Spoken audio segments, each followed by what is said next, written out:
Canada અને યુકેના visa work પરમિટને નામે ઠગાઈ કરનાર કૃપા એજન્સીના સંચાલક ભાવેશ ચૌહાણની અડાજણ પોલીસે ધરપકડ કરી છે. ઠગ ચૌહાણ બંધુએ 24થી વધુ લોકો સાથે ઠગાઈ કરી હતી.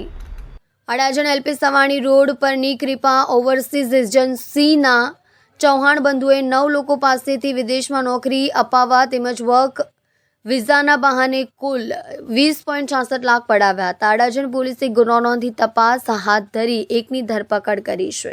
કામરેજના સેમાડી ગામ માહ્યાવંશી ફળિયામાં રહેતા ખેડૂત પ્રકાશભાઈ પ્રભુભાઈ ઉમરિયાએ ગયા મહિને ભાવેશ અરવિંદભાઈ ચૌહાણ અને તેના ભાઈ કલ્પેશ ચૌહાણની સામે ફરિયાદ નોંધાવી હતી. પ્રકાશભાઈએ વર્ષ 2020માં ખેતીનું કામ છોડી આર્થિક રીતે પગભર થવા કેનેડા રોજગાર માટે જવાનો વિચાર આવ્યો હતો. Adajan LP Savani road wood square ખાતે કાર્યરત કૃપા ઓવરસીઝ નામની એજન્સીમાં કલ્પેશ અરવિંદ ચૌહાણને મળ્યા હતા. તેઓએ પ્રકાશભાઈ પાસે વિદેશમાં નોકરી અપાવવાના અને વર્ક વિઝા કરાવી આપવાના બહાને ₹6.86 લાખ પડાવ્યા હતા. જૂન જુલાઈ 2023માં વિઝા આવી જશે તેવી વાત કરી હતી. જો કે વિઝા નહીં મળતા પ્રકાશભાઈએ તેમણે ચૂકવેલા રૂપિયાની પરત માંગણી કરતા પૈસા પરત આપી દેવાની વાત કરી હતી. બાદમાં પ્રકાશભાઈએ જાણવા મળ્યું હતું કે ચૌહાણ બંધુએ તેમની ઉપરાંત અને 8 લોકો પાસેથી કુલ 20.66 લાખ રૂપિયા પડાવ્યા છે. અડાજણ પોલીસે તપાસ હાથ ધરી હતી. ગઈકાલે પોલીસે આરોપી ભાવેશકુમાર અરવિંદભાઈ ચૌહાણની ધરપકડ કરી સંલગ્ન કાર્યવાહી હાથ ધરી હતી.